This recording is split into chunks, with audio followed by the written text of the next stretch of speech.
Graça e paz. Mais uma mensagem ou reflexão para a glória de Deus. Conforme está em Daniel, capítulo 12, versículo 13, que diz: Tu, porém, vai até o fim, pois no fim dos dias receberás a tua herança. Então, amados, a ordem divina é ir até o fim. Não é fácil ir até o fim. Quantos desistem?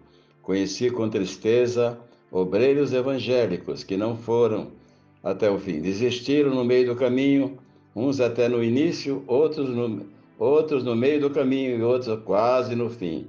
A verdade é que não é fácil para os pastores quando os obstáculos e privações crescem ir até o fim. Infelizmente, até suicídios têm acontecido em alguns lugares, pois as pressões modernas, tanto econômicas como espirituais, se agigantam e os mais fracos não resistem.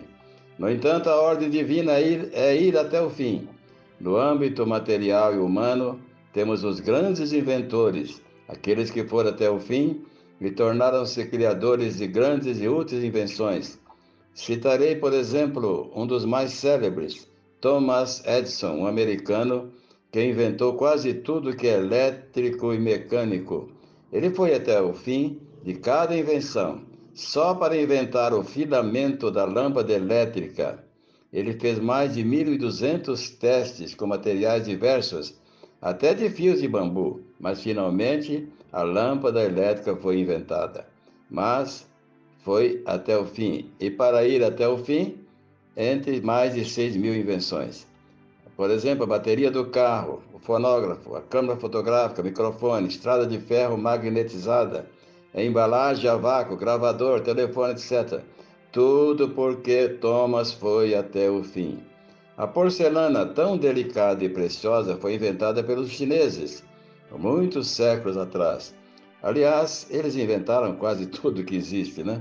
Porém, a porcelana mais fina foi criada por um italiano que, para ir até o fim, para obter aquela porcelana, ele teve que queimar até os seus móveis quando acabou a lenha, pois a tal porcelana exigia um calor de 1.450 graus.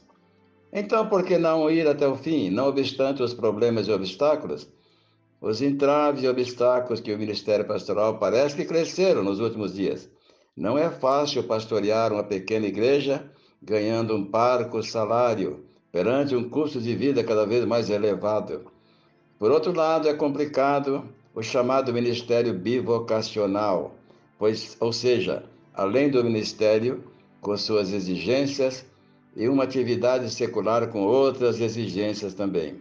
Por exemplo, um culto de velório, uma visita urgente, aconselhamento diário, tempo para estudar a palavra e preparar a mensagem, participação de encontros, congressos, convenções, etc. Como um pastor bivocacionado vai atender tudo isso? Todavia, se o obreiro é vocacionado, chamado por Deus, ele vai conciliar todas as coisas, porque Deus dará para ele uma saída e solução. Mas não é fácil. Porém, é necessário ir até o fim, pois o Senhor é realmente o nosso pastor, e nada, mas nada mesmo nos faltará. Orando como o salmista que disse: Faze-me conhecer, Senhor, o meu fim e a medida dos meus dias. Qual é Salmo 39, verso 4?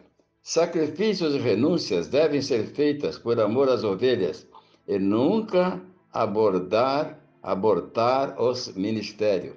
Paulo chegou a fazer tendas de pele de animais, por encomendas, por certo, mas não desistiu. Ele foi até o fim, mesmo com pouco para sobreviver. Ele pôde concluir, no fim, dizer e escrever: Combati o bom combate, terminei a carreira e guardei a fé. Fé no meio das tribulações que sofreu, que não foram poucas.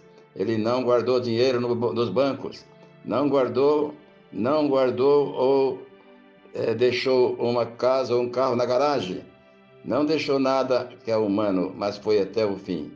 Fim com fé e pela fé e guardando a fé. Dona Rosalie Appleby pode ser chamada mãe da renovação espiritual. Ela foi até o fim. quando foi recolhida por Deus aos 96 anos nos Estados Unidos, ela deixou apenas uma velha Bíblia, meia dúzia de livros, algumas vestes e nada mais. Mas deixou uma vida de realizações que poucas obreiras deixaram. Porque foi até o fim. Recebi dela uma carta-resposta nos anos 60, dizendo que eu não parasse, mas que fosse até o fim. Daniel foi. Não temos o relato, mas é certo que Daniel foi até o fim, até receber como Paulo a sua coroa e o seu galardão. Se os inventores das coisas materiais e perecíveis puderam ir até o fim, por que nós não podemos ir também? Nós que labutamos não com a mente e as mãos, mas com a alma, espírito e com o eterno. Vamos, pois, até o fim, pois o fim não demora. Que Deus abençoe esta palavra em nome de Jesus. Amém.